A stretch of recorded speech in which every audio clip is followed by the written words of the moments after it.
So this particular program, designed to reduce hospitalizations and deaths, particularly in the over 75s, is doing the exact opposite.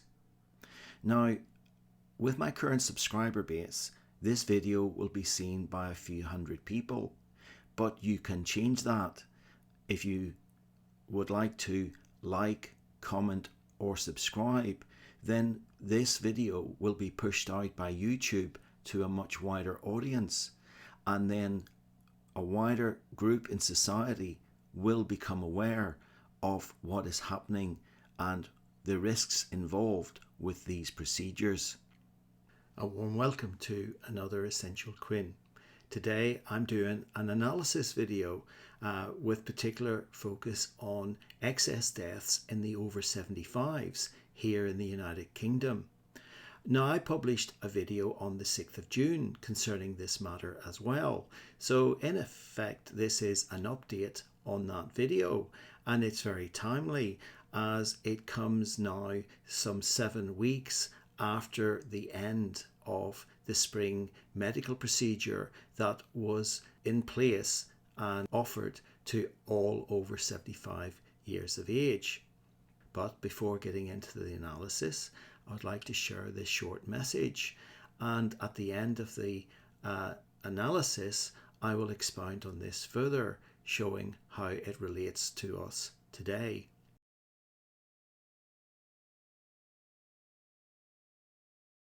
Let's look at the data now.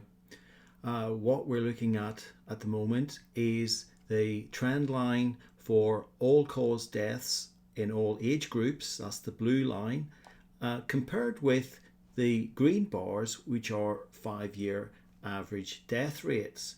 You can clearly see that in all but a few weeks of this year, it's been above the trend. Looking at that in number format then, we can see that the cumulative excess deaths to the 18th of August 2023 are currently showing at nearly 35,000 people. Below this, we have the breakdown of deaths by age groups. These are internationally recognized age bands, so that one country can be compared with another. And interestingly, we see here that over 75s remain at very high levels, some 14.7% higher than 5-year norms, slightly less at 8% for over 85-year-olds. Now, my focus in my video today is to actually look at the over 75-year-olds in particular and pull out some interesting analysis that concerns me and I find quite alarming. I'm now showing you this chart, which shows the level of excess deaths in the age group 75 to 84. The data set is based on England and Wales. This blue line shows that since the beginning of 2022 to August 2023, we have had almost 31,000 additional deaths over 5-year norms. Now, my reason for designing this graph is to look at the individual micro trends that appear within this chart. So, for example, this line here maps to that part of the graph. I hope you can see that.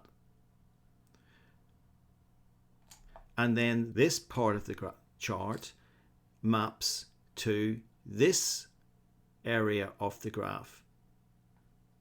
I hope you can see that.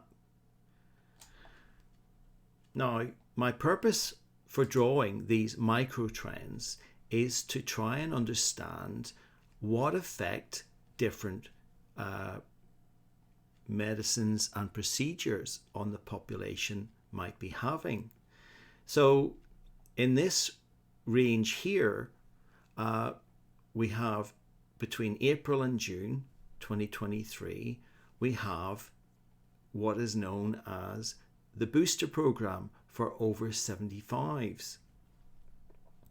And in looking at these micro trends within the chart, I've been able to determine that over a 6-week period, some 1,800 people are dying over and above when the certain procedures were not being given.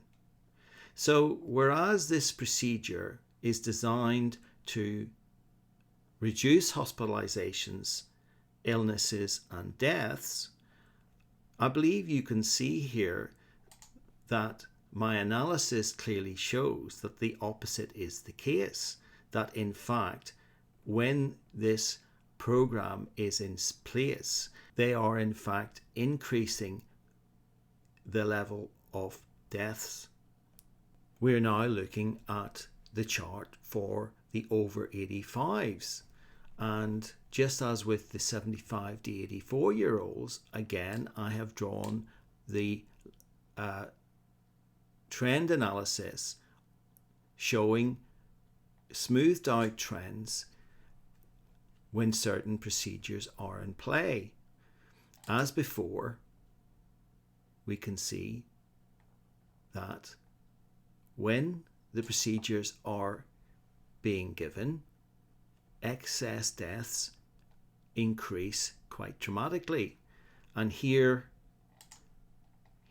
I have the analysis for the spring program, and I estimate that at around 1,200 additional excess deaths per 6 weeks.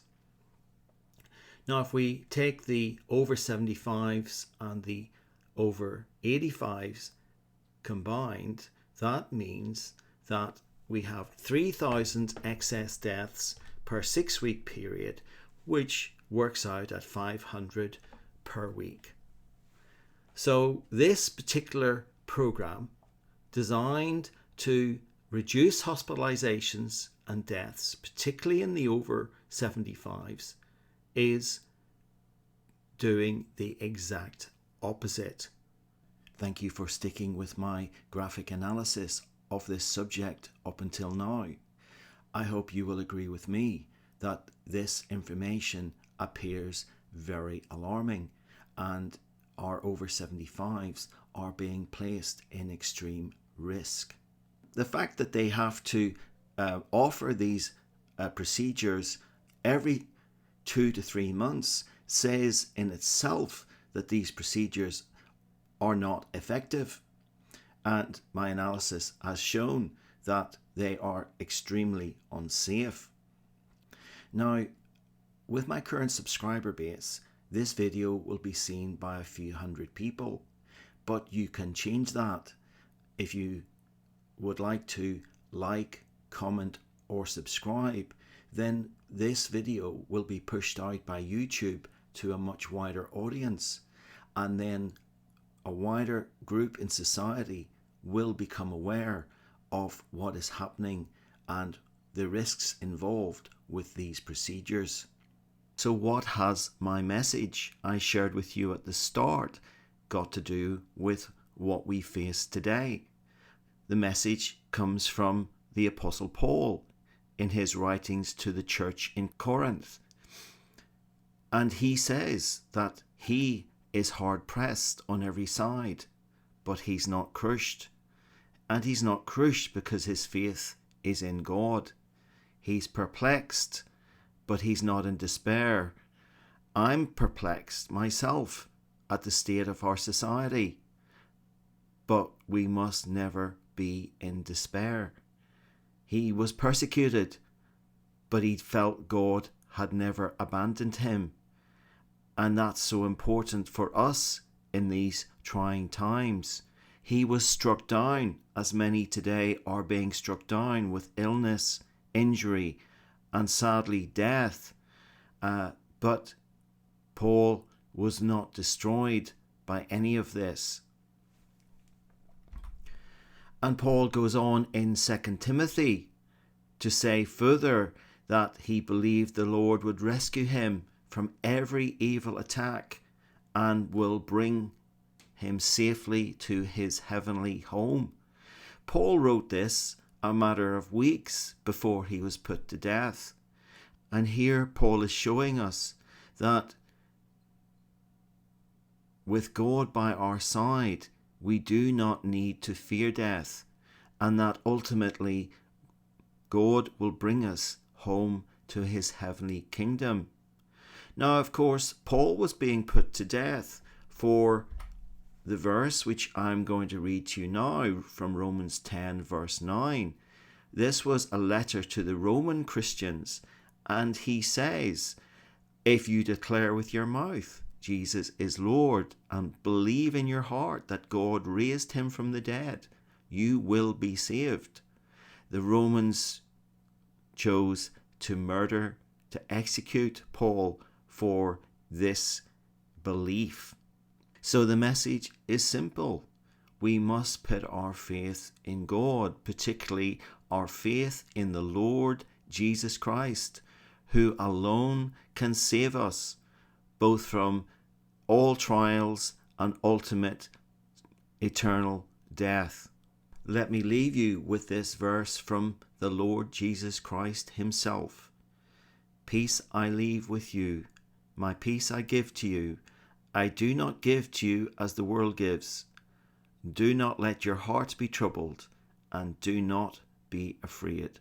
My friends, if we stand strong and don't show our fear against those who would seek to kill and harm us, then ultimately we will have the victory. Thank you for watching. I hope you will join me again soon.